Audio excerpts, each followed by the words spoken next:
eyo mwe mwaye mugisaba kati yakomawo gisharing nga bwe tutandika ensonga eno kaakati so mpe gundi ya Kid Dee ne Grace Kani nga tetunnajja kugatta ku ntondo kati ziri ku kyalo kuno.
Ana bine bitu binyiza na bunyiza mwana kati mwana wange alibira batya amagulu anasonywa mwana azenga taatawo mwana kati gogena nakundete okogera ebyamagwe Grace mwana bujo nakwesonywa aze kana kuvaako nga Kid Dee nga ndi musajja mugezi nembita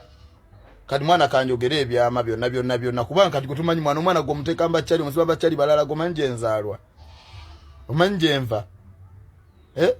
ekyo kyokola kikya mwana kati onyiza na bunyiza ensi yonna egenda kimanya ti omwana wange kati byagenda ku musaayi era mbadde nze zaawo nga njagala kusaba mwana agenda ku DNA tukebere omwana nga kyenjagala naye kati kasonda ze attitude eyo mbuno gosola n'okulwana okubeta atagulwa nanze Kid Dee olina abantu ba fake bowo omwana tabagala na bagala tabasemberera nze Kid Dee olabo mwana anjagala bulu abadde andabye nga yavulajja akulabye okanyuga chupa naddayo kati bigena agenda bira batya mbukulu mwana wakula agenda bira batya buno bugago nyumye bwa Grace Kani mbo mujjeka awo nga alwana ne mujjeko bingi nga mama baby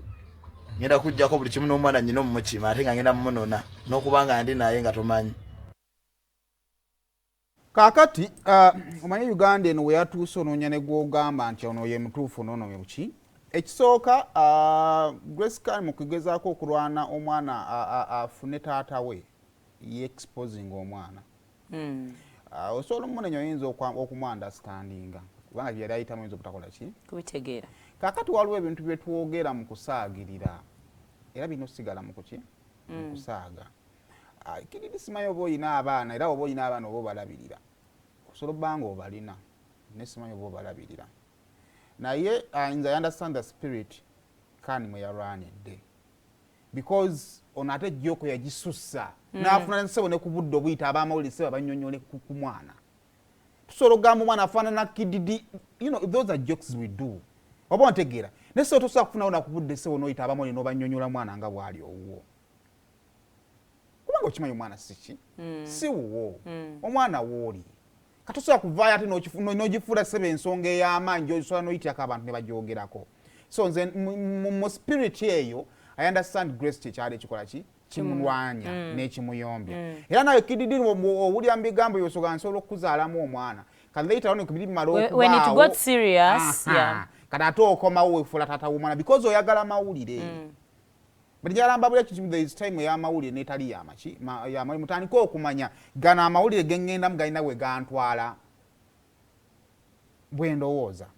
naye ekisinga obukulu mu byonna nga mwenna tubatadde wali ku mabbali bane mulekera okulwanira mu bbala ne ku woteri y'omusajja alien skin nawono promota yaani ateekamu ekintu mu bulago nja kutwala ebwayisa abaana bakukwata akabadi akaddala omanye ekitaaga yekosike ebaitati ekibateeka mu bulago ekyo naye Uganda yafuuse enzibu nnyo nosanga omusajja omukulu ali mu kuwanirya ensinga ennamu mwe mutandika okusookoza Katonda mwe mwatandikiza ebintu ebikisumulwanira ku gundi y'omusajja namwe mutandika okuba emmotoka y'omuntu awo ne batandika okugamba nti yabadde fight nandibaddeko wembalagira ne badi nabo tebagamba nti balwanira Kid Dee alina ssente z'omutwalo gumu n'ekitundu ogw'omukirege wa papaazi asobola okuba ng'agulina but we should just respect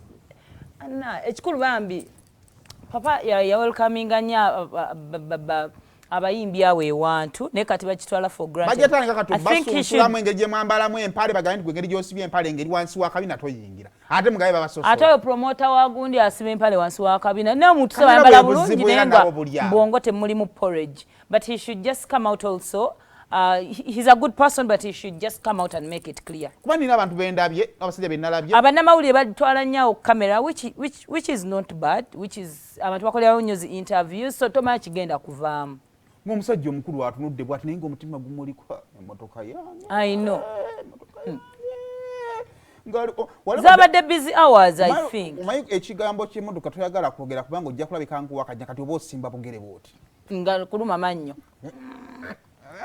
kuba aliyo yabadde Grace yabadde munyiivu ddala ndowooza kwekanyuga n'aga amacupa olida alina n'ebizibu ebimusumbuwa bingi